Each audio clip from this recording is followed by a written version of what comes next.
Shalom, kita ketemu lagi, kita berjumpa lagi dalam kasih karunia Tuhan. Dan saat ini saya akan menyampaikan firman Tuhan. Dan sebelumnya saya mengucapkan terima kasih buat setiap kesempatan untuk menyampaikan berita firman Tuhan buat kekasih Tuhan. Saya mendapatkan pesan bahwa tahun ini adalah tahun integrity buat kekasih Tuhan. Dan saya percaya integriti adalah merupakan hal yang sangat penting dalam kehidupan kita hari ini dan hari depan. Banyak orang tidak bisa mempertahankan integritasnya, tetapi saya mendorong kita semua menjaga integritas kita. Oleh sebab itu saya akan sharing tentang start now or never. Mulai sekarang atau tidak sama sekali. Nah, saya akan mengawali. Saudara yang dikasihi Tuhan, hidup ini adalah kumpulan pilihan dan keputusan. Setiap hari kita diperhadapkan dengan pilihan demi pilihan dan keputusan demi keputusan. Apa yang kita pilih akan menentukan apa yang kita putuskan. Ada orang bilang begini, lebih baik saya tidak memilih. Ketika kita tidak memilih, sebetulnya kita sudah memilih, yaitu memilih tidak memilih. Jadi jangan pernah kita berpikir kalau tidak memilih berarti kita bebas, tidak bisa memberikan keputusan apa-apa. Ternyata itu sebuah keputusan. Oleh sebab itu mari kita belajar bahwa hidup ini adalah sekumpulan pilihan dan keputusan. Dan karena kita tahu hidup ini adalah sekumpulan pilihan dan keputusan, jangan salah memilih. Ada banyak orang salah memilih. Saya mau ingatkan, ketika kita salah memilih, maka kita akan salah memutuskan. Salah mengambil pilihan berarti salah mengambil keputusan. Kalau kita sudah memilih dengan benar, belum tentu kita dapat memutuskan dengan benar. Kalau kita memilih dengan benar, kita juga harus memutuskan dengan benar. Memang tidak mudah. Memilih pun tidak mudah, apalagi memutuskan. Tetapi hidup yang kita jalani adalah sekumpulan pilihan dan keputusan. Mau tidak mau, setiap hari kita diperhadapkan dengan pilihan demi pilihan dan keputusan demi keputusan. Artinya, kalau kita diperhadapkan dengan pilihan dan keputusan, mulai sekarang atau tidak sama sekali. Pilihan saya mau memilih sekarang. Dan saya juga mau memutuskan. Saya memutuskan untuk memulai sekarang. Apa yang harus saya pilih? Apa yang harus saya putuskan? Nah, kali ini saya akan sampaikan dua hal saja yang sangat penting buat kita semua. Dan mari kita belajar menyimak firman Tuhan, memperhatikan dengan sungguh-sungguh, belajar dengan sungguh-sungguh. Dan ketika saya berkata, mari baca firman Tuhan, kita baca sekarang, tetapi nanti setelah kita selesai beribadah, kita luangkan waktu, kita sisihkan waktu untuk baca firman Tuhan lagi. Saya hari-hari ini membaca firman Tuhan dari berbagai versi bahasa. Karena saya penting sekali untuk membaca dari berbagai versi bahasa, termasuk dari bahasa Indonesia lewat berbagai versi, bahasa Inggris berbagai versi, termasuk bahasa aslinya. Kekasih Tuhan, hidup itu adalah perjuangan. Yang pertama, hidup itu perjuangan. Life is struggle. Jadi, kalau kita tahu hidup ini adalah perjuangan, kita nggak akan main-main lagi. Kita nggak akan gunakan waktu kita sia-sia. Kita mau gunakan waktu kita dengan bijaksana. 1 Timotius 4 ayat yang ke-10. Nanti saudara bisa baca ayat-ayat sebelumnya juga. Itulah sebabnya kita berjerih payah dan berjuang. Karena kita menaruh pengharapan kita kepada Allah yang hidup. Juru selamat semua manusia, terutama mereka yang percaya. Sekali lagi saya akan bacakan. Itulah sebabnya kita berjerih payah. Tuhan sudah menyampaikan kepada Adam dan Hawa, hai pria, hai Adam, kamu akan berjerih lelah di dalam pekerjaanmu. Dan itu bukan hanya berlaku buat Adam, tapi buat keturunannya juga sampai sekarang. Artinya kalau para pria bekerja, berjerih lelah, ya nikmatilah. Karena memang yang namanya pekerjaan yang kita lakukan berjerih lelah, lewat perjuangan, itu membuat kita ini makin bersemangat. Dan hanya orang yang bodoh dan malas yang nggak mau bekerja. Saya hanya yakin satu hal, orang yang menjaga integritas hidupnya, dia akan bekerja dengan sungguh-sungguh, bekerja dengan rajin, ulet, tekun, dan gigih. Oleh sebab itu, dalam 1 Timotius 4 ayat yang ke-10, itulah sebabnya kita berjerih payah dan berjuang. Artinya, mau keluar dari zona nyaman. Ketika Anda tinggal dalam zona nyaman, Anda pikir, aku nggak usah kerja, aku menikmati. Anda sudah terlena dan Anda menyia-nyiakan waktu. Ada waktu untuk istirahat, ada waktu untuk bekerja. Tetapi tidak selamanya kita beristirahat, kecuali kalau Tuhan sudah panggil kita. Karena kita menaruh pengharapan kita kepada Allah yang hidup. Kita punya pengharapan di dalam Tuhan. Tuhan kita hidup. Tuhan kita luar biasa. Tuhan mau kita punya pengharapan yang kuat di dalam Tuhan. Jadi orang yang hidup hendaklah dia berpengharapan. Sebab pengharapan di dalam Tuhan tidak pernah mengecewakan. Pengharapan di dalam Tuhan itu membuat kita makin semangat. Dan semangat yang kita miliki bukan hanya untuk diri kita. Waktu kita bersemangat, orang-orang di sekitar kita pun bersemangat, berapi-api. Jangan bagikan keluhan kita kepada orang lain. Waktu kita mengeluh kepada orang lain, kita sedang menebar virus yang melemahkan semangat mereka. Tapi kalau kita punya semangat, tularkan buat orang lain. Sehingga mereka menjadi orang-orang yang bersemangat. Ingat baik-baik, pengharapan di dalam Tuhan tidak pernah mengecewakan. Terus berpengharapan di dalam Tuhan. Karena kalau kita berpengharapan kepada manusia, kita bisa kecewa suatu hari. Di sini dikatakan itulah sebabnya kita berjerih payah dan berjuang. Karena kita menaruh pengharapan kita kepada Allah yang hidup. Juru selamat semua manusia, terutama mereka yang percaya. Ternyata di dalam pengharapan di dalam Tuhan, kita beroleh keselamatan. Kita beroleh masa depan. Dan saya percaya, firman Tuhan sudah menyatakan, orang yang berpengharapan di dalam Tuhan, orang yang menaruh harapannya di dalam Tuhan, tidak pernah dikecewakan. Orang yang menaruh harapannya di dalam Tuhan, memiliki masa depan yang cerah, ceria, dan cemerlang. Kekasih Tuhan, hidup itu perjuangan. Mari kita belajar fokus. Ada orang punya banyak talenta. Ada orang punya banyak karunia. Ada banyak orang punya keterampilan yang luar biasa. Tetapi Tuhan mau kita fokus. Belajar fokus. Hidup ini perjuangan, belajarlah fokus. Fokuslah kepada kelebihan-kelebihan kita. Waktu kita fokus kepada kelebihan-kelebihan kita, maka kelebihan-kelebihan kita akan makin tajam. Dan kalau kita makin tajam dalam kelebihan-kelebihan kita memang punya kelebihan-kelebihan yang lain. Bagikan kepada orang-orang lain. Di tempat kami, saya membagikan kelebihan-kelebihan saya kepada orang-orang lain yang lebih jago. Yang memiliki kelebihan yang sama, tetapi punya ketajaman di bidang kelebihan-kelebihan yang saya punya. Saya tidak boleh iri, dan saya tidak mau iri hati dengan mereka. Saya menjaga integritas hati saya menjaga hati saya. Kalau saya melihat orang lain lebih baik daripada saya bersyukur. Bahkan saya harus menghasilkan orang-orang yang lebih baik daripada diri saya. Itulah yang namanya keberhasilan. Keberhasilan saya. Saya mendorong buat kekasih Tuhan, jangan merasa takut disaingi orang lain. Kalau ada orang lain bekerja lebih baik dari kita, bersyukurlah, belajarlah dari orang itu. Dan oleh sebab itu mari kita belajar yang pertama, fokus. Fokus dengan panggilan kita, fokus dengan pekerjaan kita, fokus dengan pelayanan kita. Dan kalau kita punya banyak hal, kelebihan, kita harus belajar fokus kepada kelebihan utama kita dan bagikan kelebihan kita kepada orang lain. Nah, hidup itu perjuangan, belajarlah untuk siap dikritik. Ya, siap dikritik. Dikritik itu nggak enak. Ada orang bilang, kritiklah saya. Setelah dikritik, pedes. Aduh, pedes. Nggak enak. Siap dikritik. Siap nggak siap, pasti ada kritikan. Kritik itu, ada yang bilang gini, kritik yang membangun. Tapi pedes cara penyampaiannya, itu nggak enak.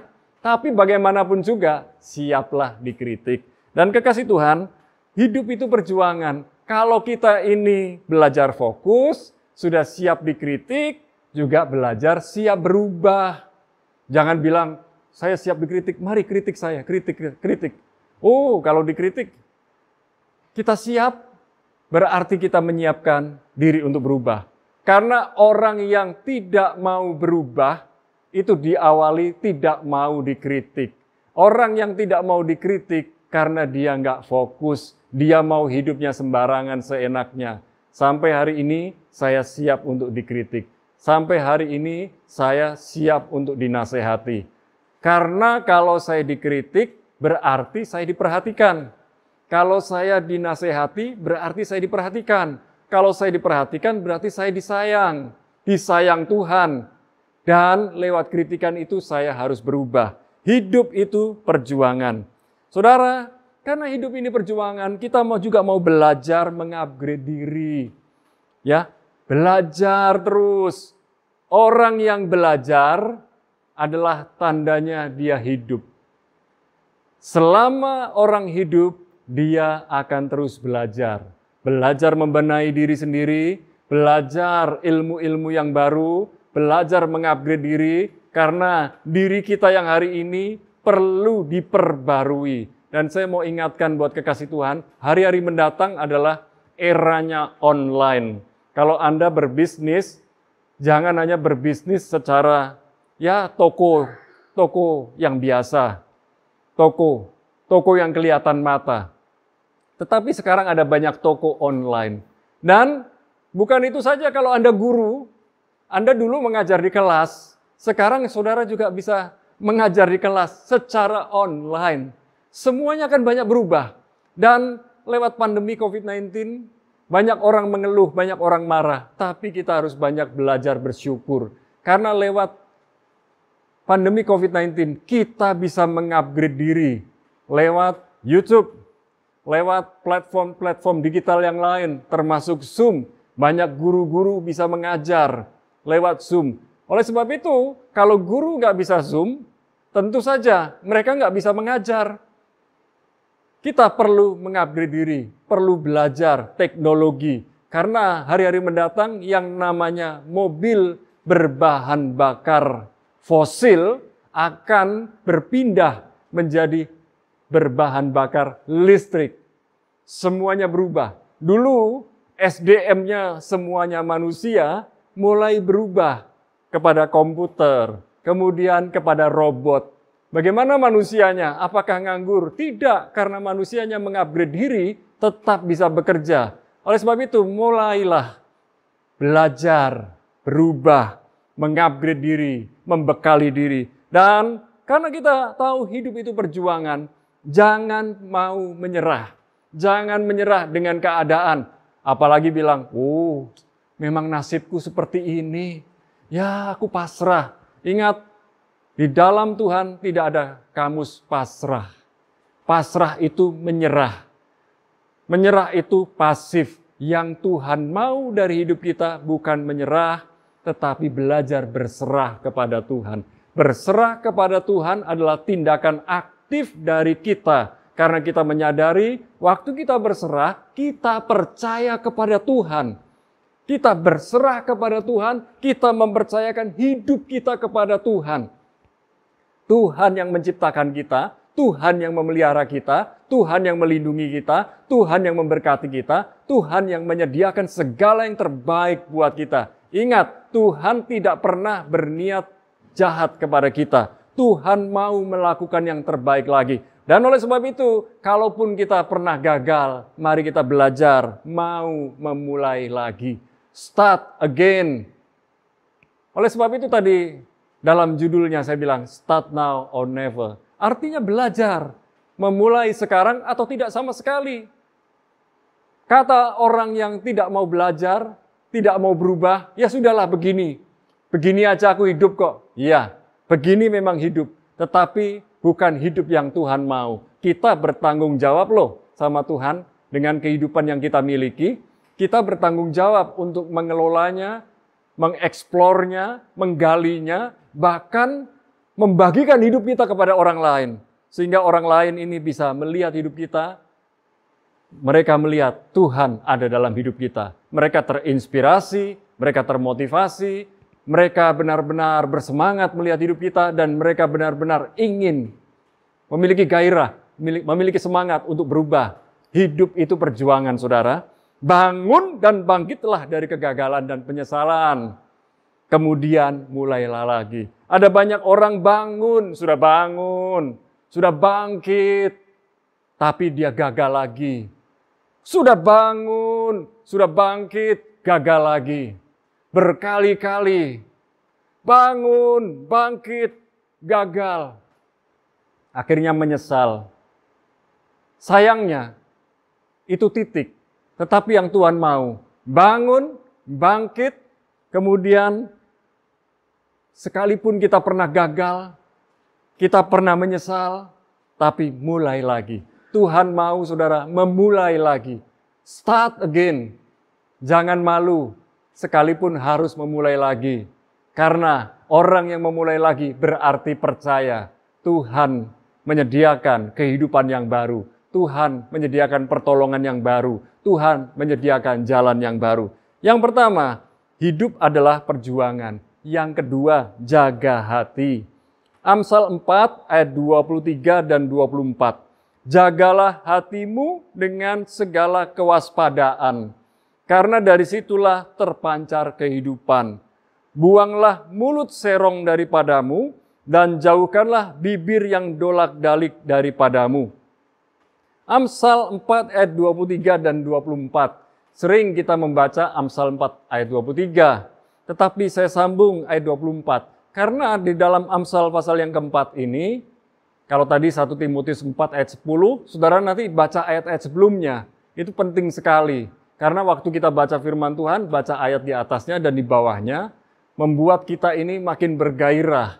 Jadi bukan mengambil sepotong, walaupun saya tadi ambil sepotong, tapi saya dorong saudara mengambil semuanya, karena saya sedang merangkum dari ayat-ayat sebelumnya dan sesudahnya. Kalau Amsal pasal 4 ayat 23 dan 24 ini berbicara mengenai kesehatan.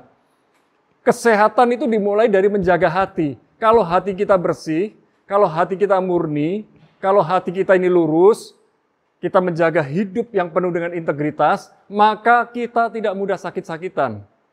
Satu kali, keluarga saya, kami ini berempat. Saya dengan istri dan 2 anak. Satu kali anak yang sulung, yang laki, badannya kurang enak.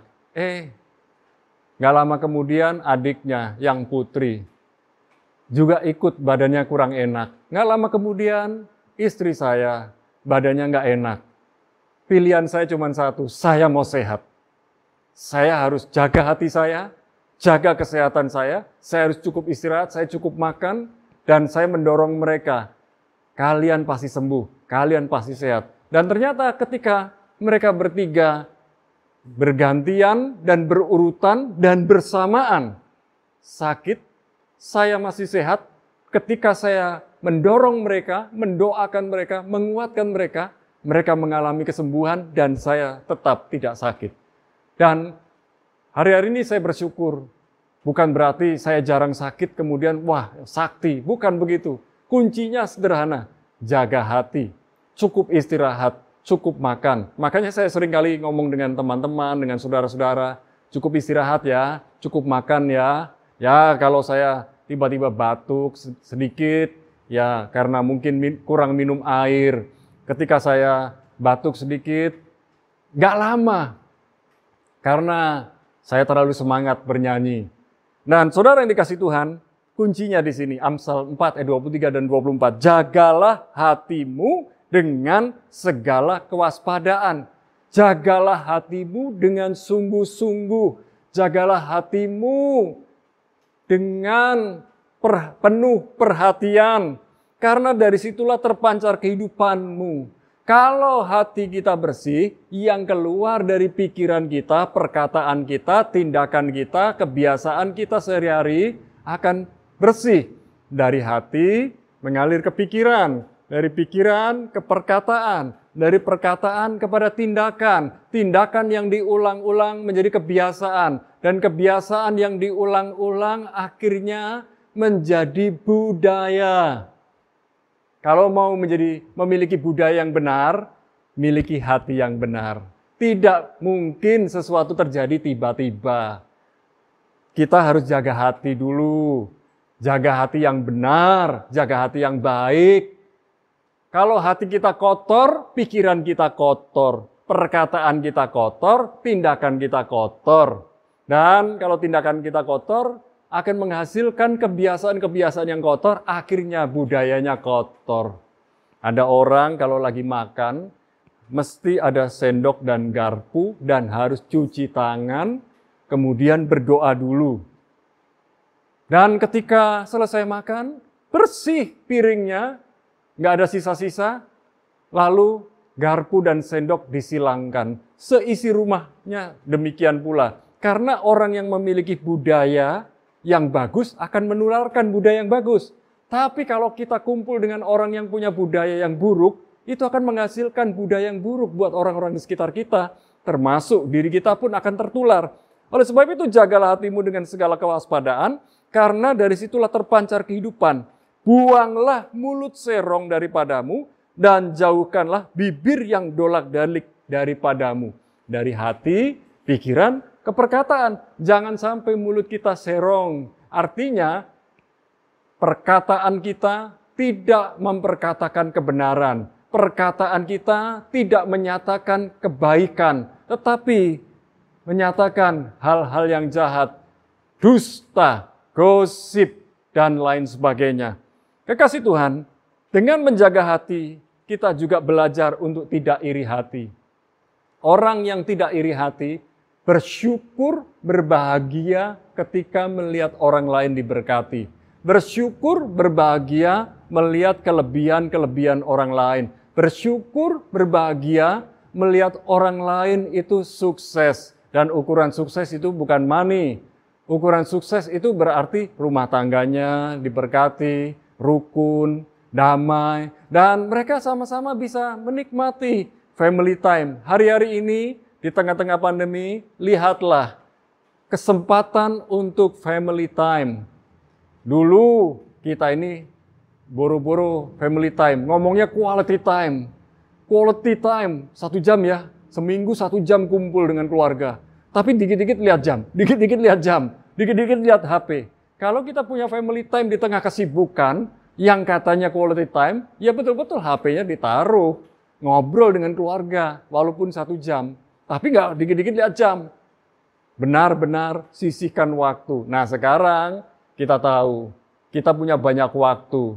Jangan asik dengan diri sendiri, jangan asik dengan hobi sendiri, tapi mulai perhatian dengan anak kita, dengan orang tua kita, dengan keluarga kita. Bersyukurlah. Di tengah pandemi kita punya family time. Jangan iri hati melihat suksesnya orang lain, kebahagiaannya orang lain. Tetap rendah hati kalau saudara sudah makin diberkati. Itulah ciri orang yang berintegritas. Tetap rendah hati. Kalau ditanya, wah kamu hari ini sudah sukses, kamu sudah berhasil, tokomu berhasil, pabrikmu berhasil, pelayananmu berhasil, bahkan pemuritanmu berhasil menghasilkan orang-orang yang luar biasa. Tetap rendah hati dan berkata, itu semua karena Tuhan. Itu karena kasih karunia Tuhan. Bukan berkata, ya karena saya kerja keras, karena saya sungguh-sungguh, karena saya gigih, karena saya ulet, karena saya rajin, karena saya bersemangat. Enggak, kita bilang semua karena Tuhan. Semua karena kasih karunia Tuhan. Ingat baik-baik. Semua manusia punya kecenderungan untuk sombong. Dan hati kita loh, hati nurani kita, bukan suara Tuhan, bisa ngomong loh sama kita. Waktu kita sombong, hati ini bisa bilang gini, sombong lu. Hati ini bisa bilang, pamer. Jadi, waktu kita ini ingin pamer, waktu kita ini ingin sombong, tekan dan berkata, semua dari Tuhan. Kalau saudara diberkati, makin diberkati, bilang semua karena Tuhan. Ini semuanya miliknya Tuhan, saya hanya pengelola. Saudara yang dikasih Tuhan, dengan menjaga hati, kita nggak iri hati, tetap rendah hati, dan selalu bicara semua untuk kemuliaan Tuhan. Dari Tuhan untuk kemuliaan Tuhan. Kalau kita menjaga hati, kita harus tahu kuncinya adalah memulai kehidupan kita dengan menjaga sikap hati kita. Mulai, start kehidupan kita dengan menjaga sikap hati. Sikap hati ini penting. Karakter kita penting. Ada orang pandai, ada orang cerdas, namun sikapnya buruk, gak pandai bergaul. Itu gak mudah di dalam membangun pekerjaan bersama dengan orang lain. Ya mungkin orang-orang ini bisa berhasil kalau dia bekerja sendirian. Ya, ada orang yang kerjanya sendirian kok. Pakai kanvas, pakai kuas, lalu dia melukis. Tapi kalau dia butuh objek orang lain, kalau dia nggak bisa menghargai orang yang dia lukis, karena objeknya itu ada di depannya, marah-marah, maka nggak banyak orang yang mau dilukis. Maka orang-orang seperti ini akan dijauhi orang. Kalau kita bersikap benar dan baik dengan orang lain, ramah dengan orang lain, tentu kita punya banyak teman dan sahabat. Saudara yang dikasihi Tuhan, kunci memulai kehidupan kita adalah dengan menjaga sikap hati kita. Jaga sikap hati. Jangan mudah ngeritik orang lain. Sebelum ngeritik, pikir dulu. Pikir apakah kritikan kita ini membangun atau kritikan kita ini mencemooh, merendahkan. Waktu kita mau mengkritik atau memberi nasihat, apakah kita tahu orang yang kita kritik dan kita kasih nasihat ini bisa terbuka? Makanya kita perlu punya etika. Orang berintegritas itu beretika, bertanya, saya punya masukan buatmu, apakah kamu mau menerima? Nah, kalau orang yang terbuka, dia bilang, apapun masukannya, saya akan belajar mendengar. Baru mulai masuk. Dan biasanya orang yang memberi masukan, kalau punya hubungan yang baik, itu enak, itu gampang. Tapi orang yang nggak punya hubungan yang baik, tiba-tiba kritik, itu seperti petir di siang bolong. Saudara yang dikasihi Tuhan, dua hal yang kita pelajari hari ini. Start now or never. Hidup itu perjuangan. Hidup ini banyak perjuangannya. Dan kita harus belajar menjaga hati. Hidup berintegritas membutuhkan dua hal ini. Hidup itu perjuangan. Orang yang berjuang dengan integritas dan menjaga hatinya dengan penuh integritas, dia akan dipimpin Tuhan dalam hidupnya. Saudara yang dikasihi Tuhan, tetaplah percaya bahwa Tuhan sanggup menolong kita, Tuhan sanggup memberkati kita, Tuhan sanggup memimpin kita, dan saya percaya kalau saudara benar-benar mau berjalan bersama dengan Tuhan, Tuhan di depan dan kita di belakang, dan terkadang Tuhan menggendong kita. Dan yang kita harus tahu, Tuhan itu Immanuel, Tuhan yang di dalam kita, Tuhan yang bersama dengan kita, dan Tuhan yang menyatu dengan kita, Tuhan yang memimpin kehidupan kita, Tuhan yang buka jalan buat kita, Tuhan yang memberkati kita. Tetap rendah hati, jangan sombong, dan ingatlah, di tengah-tengah pandemi COVID-19 ini, tetap percaya kepada Tuhan, belajar berserah kepada Tuhan, belajar dengar-dengaran dengan Tuhan. Dan saya percaya, hidup kita akan makin naik dan bukan turun. Orang yang berintegritas akan dipimpin Tuhan, akan ditolong Tuhan. Mari kita berdoa bersama. Bapa, dalam nama Yesus, kami menyadari hidup yang kami jalani adalah sebuah kepercayaan yang datang dari Tuhan. Kami belajar tidak menyia-nyiakannya. Dan oleh sebab itu, ya Tuhan, tolong kami, mampukan kami, pimpin kami, sehingga kami dapat melewati hari demi hari dengan pimpinan Tuhan, pertolongan Tuhan. Tanpa Tuhan, kami tidak bisa buat apa-apa, dan tanpa Tuhan, kami bukan siapa-siapa. Hari ini kami belajar Tuhan, bahwa kami menyadari hidup adalah perjuangan. Dan kami juga belajar untuk menjaga hati kami dengan benar dan baik. Terima kasih Tuhan, pimpin hidup kami, tegur kami bila kami salah, dan kami siap untuk berubah ya Tuhan. Kami siap untuk mengupgrade diri, kami siap untuk menyambut apa yang menjadi pilihan dan keputusan yang Tuhan sediakan buat kami. Kami belajar memilih yang terbaik yang Tuhan sudah sediakan. Dan kami memutuskan yang terbaik dengan hikmat yang datang dari Tuhan. Terima kasih Bapa. Kami bersyukur, kami berdoa. Dan biarlah setiap anak-anak Tuhan yang sudah mendengar berita firman Tuhan ini dikuatkan hidupnya, diteguhkan hatinya, dan belajar melihat ke depan dan memulai sekarang dengan pantang menyerah. Karena Tuhan yang memimpin, melindungi, menyertai, dan memberkati. Terima kasih ya Tuhan, di dalam nama Yesus kami sudah bersyukur dan sudah berdoa. Sama-sama katakan, amin. Tuhan Yesus memberkati saudara.